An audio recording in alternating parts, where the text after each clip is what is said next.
श्री स्वामी समर्थ. तर आता उद्यापासून आपल्या मार्गशीर्ष महिन्याला सुरुवात होते. आपण स्वामी समर्थ महाराजांची पूजा अर्चा, त्यांची सेवा किंवा त्यांची काही स्तोत्र असतील, काही नित्यसेवा आहे, ते आपण रोज करतच असतो. परंतु स्वामी महाराजांची सेवा करता करता महाराजांनी म्हणजे आपण आधी पहिलं आपल्या कुलदेवता आणि कुलदेवी यांचं पहिलं आपल्याला त्यांचा आपल्याला मानसन्मान करायचा आहे किंवा त्यांची पहिल्यांदा आपल्याला सेवा करायची आहे. तर आपल्या आईची म्हणजे आपल्या कुलदेवीची त्यांची तर आपण सेवा करतच असतो. आपण नवरात्रीमध्ये आता दुर्गा सप्तशती ग्रंथाचं पारायण केलं, पठण केलं, पाठ झाले आपले 14 पाठ झाले किंवा प्रत्येकाने जेवढे जमतील तेवढे पाठ केलेत. म्हणजे आपण आपल्या कुलदेवीची सेवा करतच असतो. आपण जाऊन म्हणजे ओटी भरतो किंवा तिची आठवण काढतो. परंतु आपण आपले वडील जे म्हणतो आपण, आपले कुलदेव जे आपण म्हणतो, म्हणजे आता आपल्या अख्ख्या महाराष्ट्राचे कुलदेव म्हटलं तर खंडोबा देव आहेत. तर त्यांची सेवा आपल्याकडून होते का? तर ती थोडीफार कमी प्रमाणात होते. आपण जर कंपेअर केलं कुलदेवीच्या बरोबर तर. तर आपल्याला आता ती एक मोठी संधी असते. म्हणजे आता उद्यापासून खंडे नवरात्रीला सुरुवात होते. हा 6 दिवसांचा उत्सव असतो, षडरात्र. तर ते आपल्याला तेव्हा आपल्याला एक मोठी संधी दिलेली आहे, की आपल्याला आपल्या कुलदेवाची, आपल्या खंडोबा देवाची सेवा करण्याची मोठी संधी आहे. तर हे जे श्री मल्हारी सप्तशती हे जे पुस्तक आहे, हे श्री स्वामी समर्थ दिंडोरी प्रणित सेवा केंद्रामध्ये उपलब्ध आहे. तुमच्या जवळ जर दिंडोरी प्रणित सेवा केंद्र असेल तर तिथून हे पुस्तक तुम्ही आणू शकता किंवा जर नसेल केंद्र तर तुम्ही मला मेसेज करा. मी तुम्हाला उपलब्ध करून देईन. तर ह्या ग्रंथामध्ये खूप सारी माहिती दिली आहे.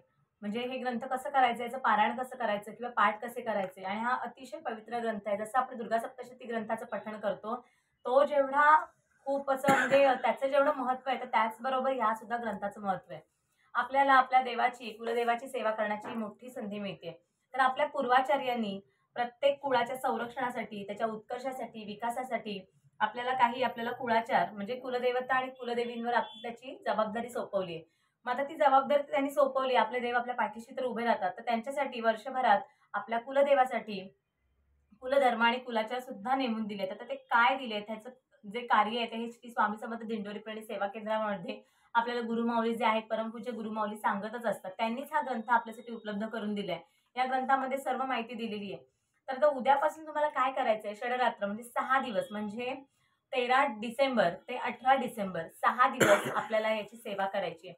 याचे सुद्धा जसे आपण मल्हारी आपले दुर्गा सप्तशतीचे जसे आपण पाठ करतो 14 पाठ, तसे याचे सुद्धा तुम्हाला 5 पाठ करायचे. 6 दिवसामध्ये तुम्हाला 5 पाठ करायचे. मग तुम्हाला ते एका दिवशी वाचलेत तरी 1, 2 करा, 3 करा किंवा रोज 1-1 असे तुम्ही 6 दिवसात 5 पाठ करू शकता.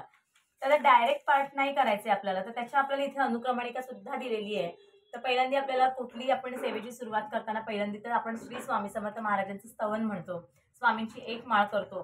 त्यानंतर यामध्ये मल्हारी कवच, मल्हारी हृदय स्तोत्र, मल्हारी अष्टक, मल्हारी मार्तंडांचा मंत्र जप आणि त्यानंतर मल्हारी सप्तशतीचे 1 ते 14 अध्याय आणि ते म्हणायचे आणि त्यानंतर आपल्याला क्षमा प्रार्थना स्तोत्र म्हणायचे आणि खंडेरायांची आरती करायची.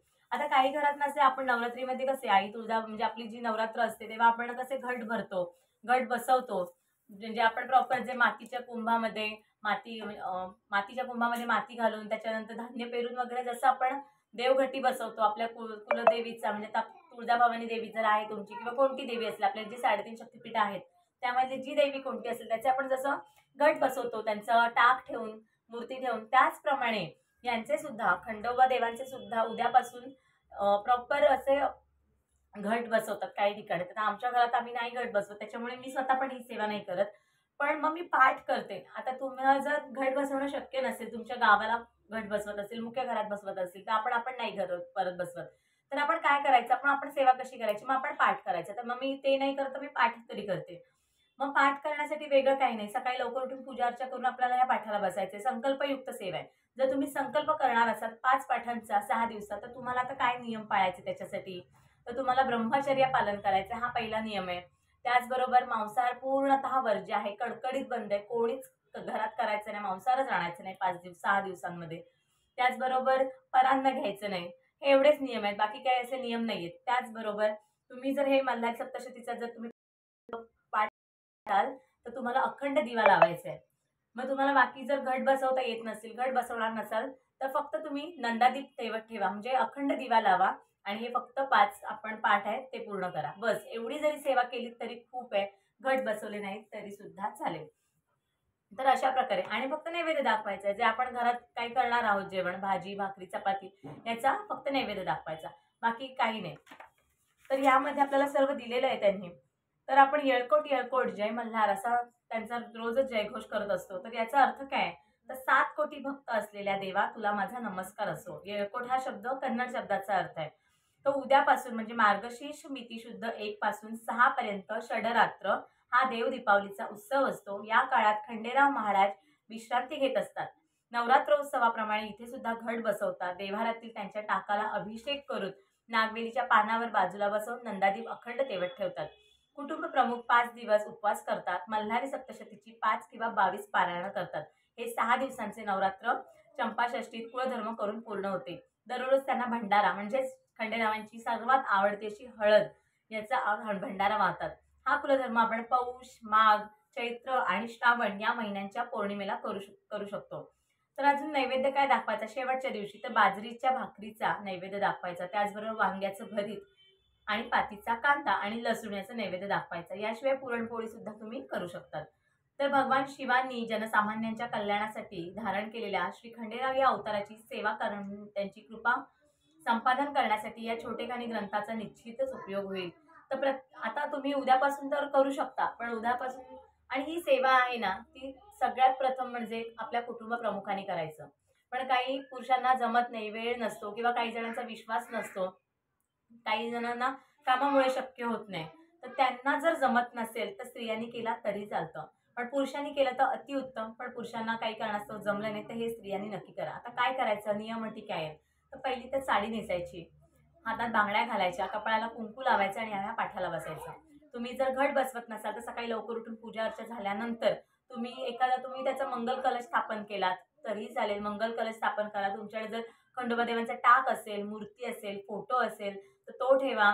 शिवलिंग असेल तर ते ठेवा बाजूला आणि पिण्यासाठी पाणी ठेवा, नैवेद्य ठेवा. अशा प्रकारची मांडणी केली तरी चालेल. मांडणी नसेल करायची तर फक्त तुम्ही देवाला समोर बसून, आता तुमच्याकडे काहीच नसेल कुलदेवाचं तरी तुम्ही देवासमोर बसून हे पाठ करू शकता. पण आपल्या घरात आपल्या कुलदेवाचा टाक हा असलाच पाहिजे. जर टाक नसेल तर फोटो तरी किमान असला पाहिजे. म्हणजे आपल्या देवघरात कोणकोणते देव असावेत तर त्यातला हा मेन आपला मुख्य भाग आहे. तर अशा प्रकारे तुम्ही पारायण हे करू शकता. तर 5च पाठ करायचे आपल्याला. 6व्या दिवशी तळी सुद्धा भरतात. तर ती कशी भरतात त्याचा सुद्धा मी व्हिडिओ लवकरच या 2 दिवसात नक्कीच घेऊन येईन. तर अशा प्रकारे आपल्याला मल्हारी सप्तशतीचे 5 पाठाचं पारायण करायचंय. बाकी असे नियम वगैरे काही नाहीयेत. जर तुम्हाला ते जर जमत नसेल तर आपल्या जवळच्या दिंडोरी प्रणित सेवा केंद्रामध्ये सुद्धा ह्याचे पाठ चालू आहेत. आता उद्यापासून चालू होतील. तिथे जाऊन तुम्ही सामूहिकरित्या केलं तरी सुद्धा चालेल. अजून जर काही तुम्हाला माहिती हवी असेल तर मला नक्की मेसेज करा. आता तुम्हाला जर त्याच्यातून पण आता जर काही तुम्हाला स्त्री म्हणजे पुरुषांना वेळ नसेल, स्त्रियांना करायचं आणि जर उद्या तुमचा मासिक धर्म वगैरे काय असेल, प्रॉब्लेम असेल तरी जमत नसेल तर काय करायचं? तर दर रविवारी सुद्धा तुम्ही याचं पारायण करू शकता. कुटुंब प्रमुखांनी केलं तर उत्तम किंवा स्त्रियांनी सुद्धा दर रविवारी तुम्ही हे पारायण करू शकता.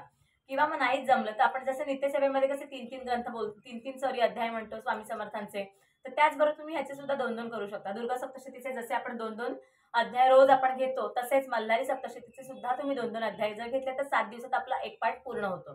तर अशा प्रकारे आपल्याला मल्हारी सप्तशतीचं म्हणजे आपल्याला हा जो चंपाषष्ठीचा उत्सव आहे, षडरात्र उत्सव आहे तो तुम्हाला साजरा करायचा आहे.